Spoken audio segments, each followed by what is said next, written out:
9h30, 11h. Europe 1, Culture Média. Jean-Pierre Foucault. Eh bien oui, comme chaque jour, qu'est-ce que vous voulez qu'on y fasse ? On commence cette émission avec la session de rattrapage de Jean-Luc Lemoyne. Alors Jean-Luc, ce matin, nous recevons David Ginola. J'espère que vous êtes content. Mais oui, mais bien sûr, je suis content. Enfin, la rencontre au sommet qu'on attendait tous. Oui. El Magnifico, qui rencontre El Magnifico. Je suis content, même si je vous cache pas que préparer hier une rubrique sur David Ginola, un soir de Barcelone-PSG, j'étais fébrile. Ouais, ça m'a obligé à gérer les deux cas de figure selon le résultat du match. En cas d'élimination, j'avais proposé une musique de circonstance. Voilà. Ça, c'était dans le pire des cas. Ça me paraissait cohérent.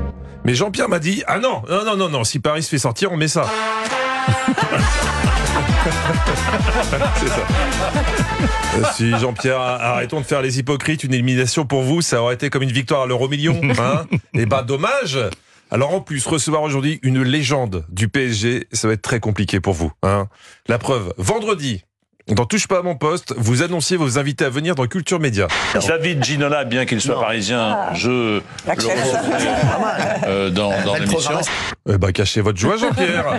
David Ginola qui restera à jamais le parisien avec le plus gros accent du Sud de l'histoire du football. Vous imaginez pas les souvenirs pour moi, David. J'ai été au parc pour le premier match de David avec le maillot du PSG, il arrivait de Brest. C'est des souvenirs. Vraiment, vous m'avez fait rêver. Et je vous ai écouté depuis, je vous ai écouté même chez Léa Salamé pour raconter ce que vous avez découvert à la fin de votre vie de footballeur. Tous les interdits d'avant ne le sont plus. Donc on fait, yallah, si on a envie de boire un verre de rosé, on va boire un verre de rosé. Si on a envie de faire, on fait des choses qu'on ne faisait pas avant. Alors c'est gentil David, mais il fallait le dire avant, parce que ça marche que dans un sens cette histoire. Julien Pichenet et moi, on a commencé par le rosé, on a voulu se lancer dans le foot après, on n'a jamais réussi. Ça marche pas. Est-ce que vous avez regardé la nouvelle émission de David Le Micro ? Obligé. Très bonne programmation en plus. Première émission après PSG Barcelone la semaine dernière. Moi, après la défaite, j'étais sur mon canapé, en PLS, limite coma, donc de toute façon, je pouvais plus bouger. Super mission et super concept. Moi, je voudrais que vous alliez nous détecter, nous dénicher une nouvelle voie pour le foot sur Canal+. Voilà, c'est The Voice, mais pour The Foot. Beaucoup d'appelés, peu d'élus. Le gagnant deviendra commentateur sur une des chaînes Canal. Les autres finiront comme Alarme, chez Vérissure.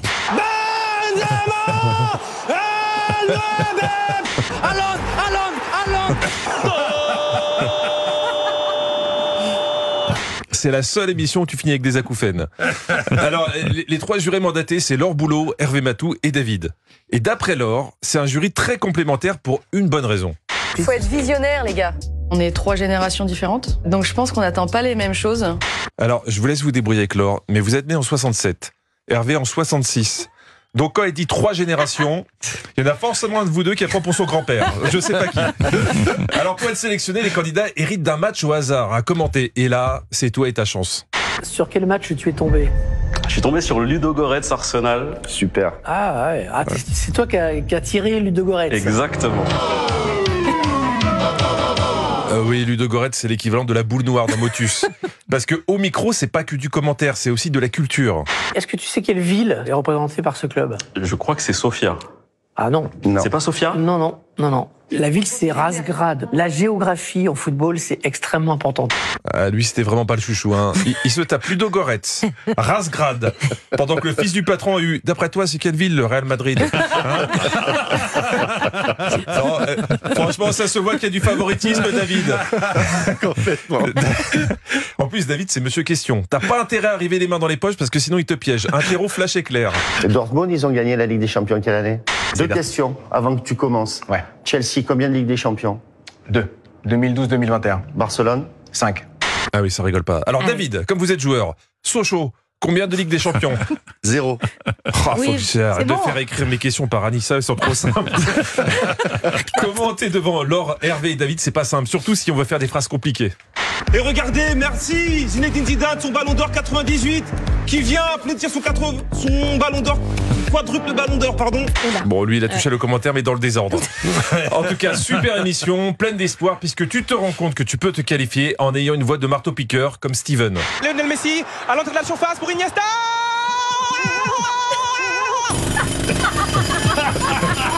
Allez, vivons la suite. Merci beaucoup Jean-Luc Lemoyne. On vous retrouve demain évidemment. Et quand on veut en replay sur europe1.fr. Et puis avec David, nous parlerons bien sûr de Au Micro dans un instant.